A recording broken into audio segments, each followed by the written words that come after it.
अध्यक्ष महोदय, खरं तर मंत्री महोदयांनी हा प्रश्नाचं उत्तर प्रश्न वाचला की नाही मला डाऊट आहे. कारण 1 2 3 4 मी तर उत्तर देत नाही, पण शेवटचं फक्त उत्तर मी तुम्हाला विचारतो की तुम्ही तुमच्या खात्याला जाब विचारून ठेवा. काय उत्तर आपण दिलंय? महाराष्ट्र सागरी मासेमारी अधिनियमन 1981 सुधारित 2021 अंतर्गत रत्नागिरी जिल्ह्यातील 9, सिंधुदुर्ग जिल्ह्यातील 19 अशा एकूण 28 परराज्यातील नौकांवर, म्हणजे रत्नागिरी आणि सिंधुदुर्ग हे परराज्य होतंय असं ते उद्बोधित होतंय. या ठिकाणी परराज्यातील थोडंसं सुधारणा करून घ्या. लगेच चिडू नका. चिडायला बाहेर मैदान मोकळं आहे, इथं नाही चालत ते.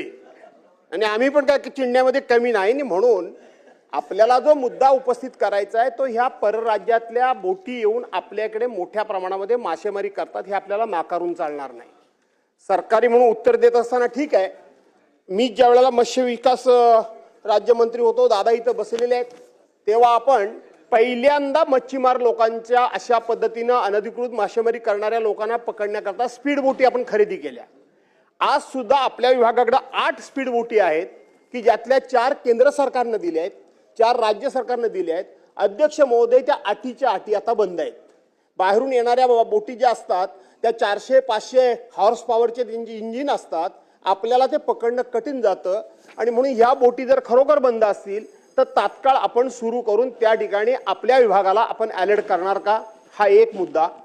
दुसरी गोष्ट, ज्या पद्धतीनं गुजरात राज्याने एक अतिशय कडक कायदा केलाय की त्यांच्या हद्दीमध्ये 12 फॅदमच्या पलीकडे जर त्यांच्या हद्दीमध्ये दुसऱ्या राज्यातल्या जर बोटी आल्या मासेमारी करण्याकरता तर ते केवळ दंडाची रक्कम लावत नाहीत, त्या मासेच्या किमती इतकी दंडाची रक्कम किंवा ते मासे जप्त करणं अशा पद्धतीचा विषय न करता त्यांनी स्वतंत्र कायदा करून त्या ठिकाणी अत्यंत कडक अशा पद्धतीची कारवाई केली.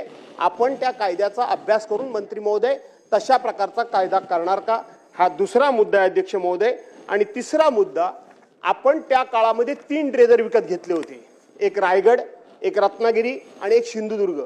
कशा करता तर मासेमारी करणाऱ्या त्या किंवा मासेमारी ज्या एरियात होते त्या ठिकाणी मोठ्या प्रमाणामध्ये सँडबार होतात आणि सँडबार झाल्यामुळं बोटी पास पण करता येत नाही आणि बोटी पार्क पण करता येत नाही, आत खूप अडकून पडतात आणि म्हणून तेही ड्रेजर बंद झालेत. पुन्हा आपण नव्यानं हे ड्रेजर घेऊन त्या जिल्ह्यामध्ये तो सँडबार दूर करून मच्छीमारांना त्या ठिकाणी मासेमारी करणं आणि बोटी पार्किंग करणं हे आपण सोयीचं कराल का, हे माझे 3 पॉइंटेड प्रश्न. अध्यक्ष महोदय, सन्मान्य भास्कर जाधव साहेबांनी महत्त्वाचे प्रश्न विचारलेले आहेत. आता चिडणं आणि या प्रश्नाचा काय संबंध आहे हे आता पहिलं तर मला माहीतच नाही अध्यक्ष महोदय. हे हा प्रश्न झाल्यानंतर त्याचं उत्तर समजेल. हा, आणि अध्यक्ष महोदय, हे खातं वर्षानुवर्ष आपल्या महाराष्ट्राच्या विकासाच्या दृष्टिकोनातून चालू आहे. 2014लाच हे खातं जन्माला आलं असं नाही. म्हणजे वडील या खात्याचे मंत्री पहिले होते, मग भास्कर जाधव साहेबांसारखे, म्हणजे हे प्रत्येक मंत्र्यांनी आपल्या आपल्या पद्धतीने अध्यक्ष महोदय या खात्याच्या माध्यमातून मच्छीमारांच्यासाठी न्याय देण्याचा प्रयत्न वर्षानुवर्ष केलेला आहे.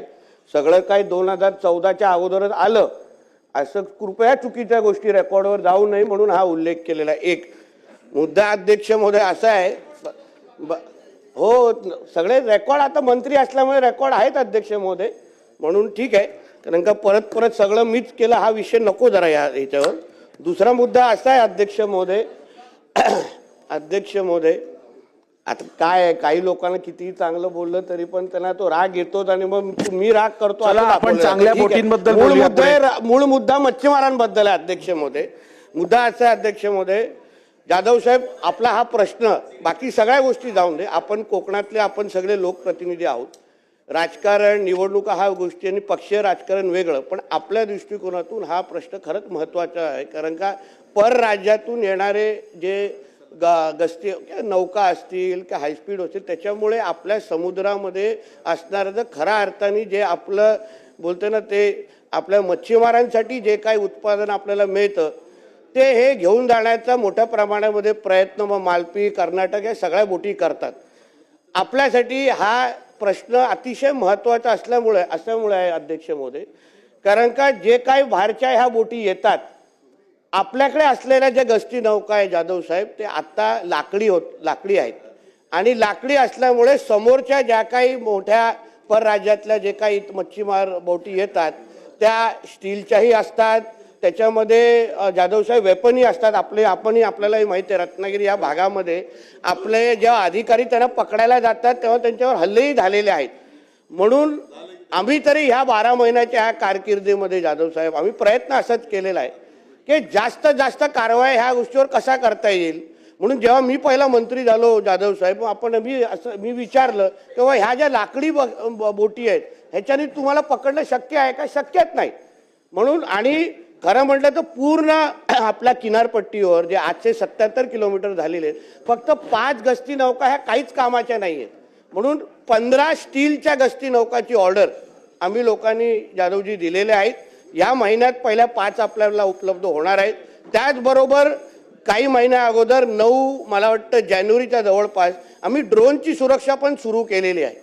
कारण त्याच्याने काय होतं आपल्याला एक्झॅक्ट कळतं का बाबा कोण कुठून आलेला आहे, त्याच्या बोटचा नंबर असो. कारण का आपणही खातं सांभाळलेलं आहे. माझाही असा अनुभव आहे की 100% आपल्या खात्यातले अधिकारी प्रामाणिक नाहीत. याच्यामध्ये काही लोक समोरच्या लोकांमध्ये मदतीचे पण असतात आणि त्याच्यामुळे ह्या कारवाई इंटरनल मदतीशिवाय ते आपल्या बॉर्डर क्रॉसच करू शकत नाही, 12 नॉटिकल माईलच्या आतमध्ये येऊ शकत नाही. म्हणून प्रश्नोत्तराचा तास हे उत्तर संपेस्तोपर्यंत वाढवण्यात येत आहे. बोला अध्यक्ष महोदय. म्हणून आम्ही झालेल्या कारवाईचे आकडे मी आपल्याकडे पाठवतो.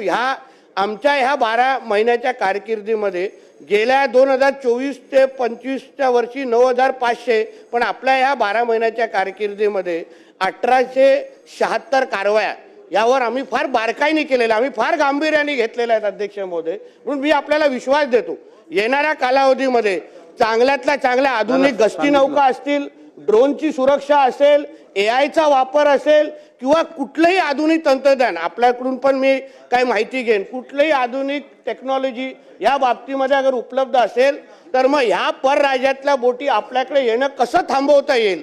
कारण याचा थेट फायदा आपल्या मच्छीमारांना पारंपरिकला पण होतो, सगळ्या लोकांना होतो. निश्चित पद्धतीने घेण्यात येईल. ड्रेजरच्या बाबतीमध्ये आपण जे बोलू अतिशय योग्य आहे. त्या ड्रेजर जे सिंधुदुर्ग रत्नागिरीच्या त्या बाबतीमध्ये मी ते आपण आपल्या कारकिर्दीमध्ये आणि रायगड त्यावेळी जे घेतलेले ड्रेजर त्याला आता आम्ही थोडं मेंटेनन्सचं काम साहेब करून घेतोय. पावसाळ्याचा सीझन आत्ताच संपलेला आहे. येणाऱ्या काही महिन्यामध्ये आपण त्याचा वापर सुरू करू जेणेकरून याचा थेट फायदा आपल्या मच्छीमार बांधवांना होईल. धन्यवाद. ठीक आहे. एकच मंत्री महोदय प्रश्नोत्तर. आवाज माणदेशाचा, माणदेशातील प्रत्येकाचा. माणदेश प्राईम सबस्क्राईब करा आणि अपडेट रहा. नवीन व्हिडिओच्या नोटिफिकेशनसाठी बेल आयकॉनचं बटन दाबा. धन्यवाद.